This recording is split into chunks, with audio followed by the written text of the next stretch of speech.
Hello, I'm John Clohessy, Chief of Adult Reconstructive Surgery at Washington University School of Medicine in the Department of Orthopedics.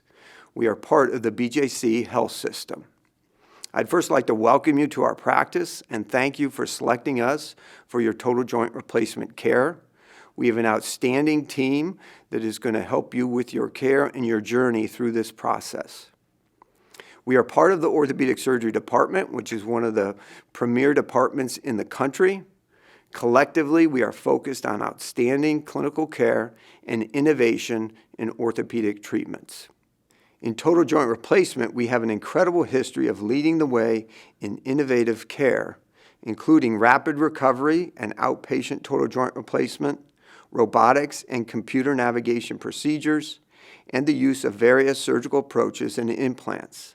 We currently have several surgeons and a large, diverse group of healthcare providers who manage our clinical practice. The entire team is committed to safety and excellence in patient care. Thank you again for letting us provide your total joint replacement care. We hope the following information is helpful in preparing you for your journey and that you enjoy an excellent outcome. Hello, and welcome to the Total Hip and Total Knee Replacement Discharge Readiness class. The purpose of this class is to provide you and your joint coach with the knowledge you need to succeed during your recovery process. Your education began at the pre-op class, and we will continue it today. Joint coaches are an important participant in your recovery. Please ensure they watch this video as well. The journey guide will be an asset in your recovery, so please keep it within easy reach for reference at home. Let's discuss 5 topics today: mobility and exercise, management of pain and swelling, management of constipation, prevention of blood clots, prevention of infections. The goal after total hip or total knee surgery is to return to as many normal activities of daily life as possible, while still following the surgical precautions given to you in the hospital. Activity has many benefits, including improving strength and endurance, reducing the risk of blood clots and pneumonia, decreasing pain, and minimizing constipation. Here are some suggestions to promote activity and mobility. Joint coaches should encourage 6 to 8 short walks every day with the walker or assistive device. Make sure patients change positions throughout the day between sitting, standing, walking, and lying down. Joint coaches, it might be helpful to make an activity schedule or phone alerts to remind the patient to get up and move or reposition. Ensure patients are performing their physical therapy exercises 2 to 3 times a day. To have even greater success with your knee joint replacement, your surgeon may recommend continuing your therapy at an outpatient therapy center. An outpatient therapy center is a fitness-type center that focuses on healing your joint with guidance from a physical therapist. At the therapy center, you and your physical therapist will follow your surgeon's strength training plan.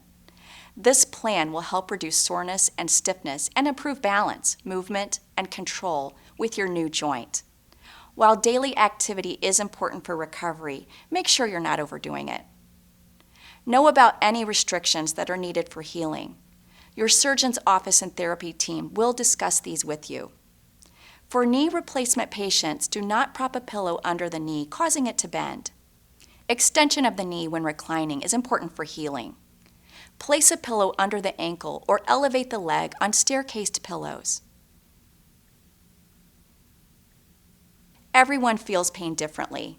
It may be referred to as soreness, achiness, burning. No matter what you call it, it is discomfort that interferes with daily life and even our mood. The goal is to improve comfort while maintaining movement. Here are some important points to remember. Pain can be challenging to control, and it may not be possible to eliminate pain completely. It is normal for pain to change between day and night and from day to day. Don't be alarmed if there is some increase in pain in the first few days at home. Patients are familiar with measuring their discomfort on a 0 to 10 pain scale. It represents varying levels of pain from 0, no pain, to 10, severe pain. Pain is most noticeable with movement, but it is important in the healing process. A lower pain level helps your recovery, and a high pain level slows recovery and requires more time and added effort. Joint coaches. It is good to know the patient's pain level when they go home. Pain is best managed with a variety of techniques, not just with medication. You can use a combination of strategies to help manage pain, such as movement and position. The patient should limit sitting for lengthy periods of time. Encourage walking around the house. Patients may sleep on their non-operated side with a pillow between the legs. Repositioning or shifting the leg just a little bit one way or another can make a world of difference. Then, support the position with pillows or a towel roll. Elevation. Knee replacement patients may find relief by elevating the leg with a pillow underneath the ankle or by resting the leg on stair-cased pillows. Ice or cold therapy. Applying ice decreases pain and swelling. It is important in the first several weeks. Remember to ice after walking, exercising, or for episodes of pain. Options include ice bags, frozen gel packs, or the make-your-own ice pack recipe found in the Journey Guide. Prepare extras ahead of time for immediate use. Distraction and relaxation. It's helpful to direct attention and conversation away from discomfort and toward other interests and encourage socializing and relaxation. Finally, medication. Here are a few important points to remember. Pain medication should be taken only as prescribed. It is important that you take your pain medications regularly as long as you are having pain. It may help to keep track of medications by creating a medication schedule. Setting an alarm helps you to remember the next dose on time. Remember, because it may take 30 to 60 minutes for patients to feel the benefit of pain medication, it's helpful to take it an hour before activities, exercises, and home visits with nursing and therapy. This is also important to remember if you are having a hard time sleeping because of pain. Patients should take their pain medication 30 to 60 minutes before bedtime. Sleeping pills are not recommended because of their side effects. It is common to have trouble sleeping for a few months after surgery, but it will improve over time. A common side effect of pain medication is nausea. We recommend eating food or a snack before taking the medication. Another side effect of pain medication is sleepiness or dizziness. If you see these things, do not take a narcotic pain pill. Instead, use previously discussed comfort techniques like cold therapy or changing position. If you need a refill on pain medication, please contact your surgeon's office before you run out of medication. As your pain lessens, take less pain medication. While weaning off pain medication, prioritize taking it prior to physical therapy and bedtime until you don't need it anymore. Swelling is an expected response after surgery, and swelling goes hand in hand with pain. Keep in mind these important points. It is common to have more swelling after activity or exercise. Swelling may increase several days after returning home. Swelling goes away very slowly. It may take weeks, even months, to go away completely. Managing swelling is similar to managing pain. Some of these strategies may sound familiar. Ice. Applying ice decreases swelling. When swelling decreases, pain decreases. The best practice is to apply ice for 20 minutes at a time consistently throughout the day. Consider icing as a priority for several weeks at home. Don't forget to ice after exercising or walking. Elevation. Elevate the operated leg on pillows when reclining. Hip replacement patients may elevate the leg on a pillow within their precautions and may lie on the non-operative side with a pillow between the legs to help reduce swelling. Knee replacement patients benefit most from the stair-cased pillows. When sitting in a chair, discourage dangling the legs for a lengthy period of time by using a footstool. Encourage loose-fitting clothing for comfort. Constipation is a common side effect of narcotic pain medication. Some ways to prevent and manage constipation include: drink plenty of fluids, especially water. Eat a diet high in fiber with lots of fruits and vegetables. Walking and completing your recommended exercises will help to stimulate the colon. Medication. Patients are prescribed a laxative combined with a stool softener twice a day to prevent constipation. This practice will continue at home. If constipation continues, first refer to the discharge instructions, or you may call the surgeon's office. Be aware, it may be necessary to balance laxative dosages with the narcotic dosages. For example, as narcotics are decreased over time, laxatives may not be needed as frequently, if at all. The risk of developing blood clots increases after surgery. When a blood clot forms in one of your deep veins, it's called deep vein thrombosis, or DVT. If the clot breaks free, it can move through your bloodstream to other parts of your body. Here are some things that you can do to prevent DVT. Prevention is focused on activity and medication. In the hospital, the patient wears compression sleeves on both legs to stimulate circulation until they are discharged home. Your nurse will go over your at-home blood clot prevention during discharge teaching. Once you get home, activity, exercises, and walking can prevent blood clot development by circulating the blood throughout the body. During long car rides, make sure to change your position frequently and stop hourly for a short walk. Based on your individual risk for developing a blood clot after surgery, your doctor may prescribe you medications called anticoagulants. This medicine must be taken consistently and exactly as prescribed. One potential side effect of anticoagulants is bleeding. If you notice abnormal bleeding, please contact the surgeon's office.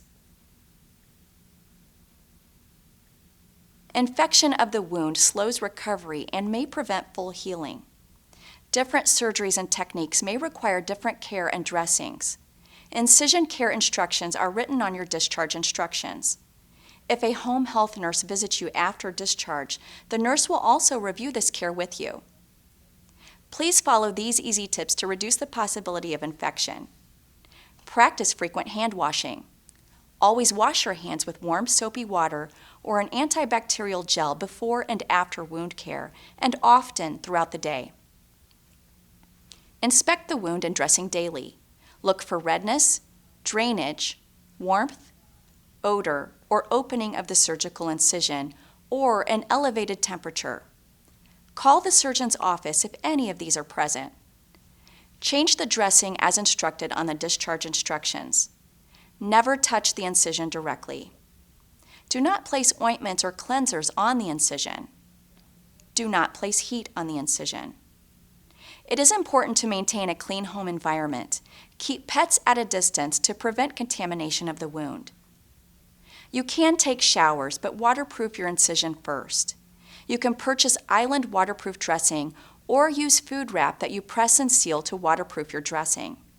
You cannot submerge your incision, such as in a tub, hot tub, pool, lake, or river, until it is healed and your surgeon gives you clearance. Dental procedures are not recommended for 6 months after your surgery. Please remember, for at least the next 2 years, you will need to take 1 dose of antibiotics 1 hour prior to going to your dentist's appointment. You can call your orthopedic surgeon's office to request an antibiotic prescription at that time.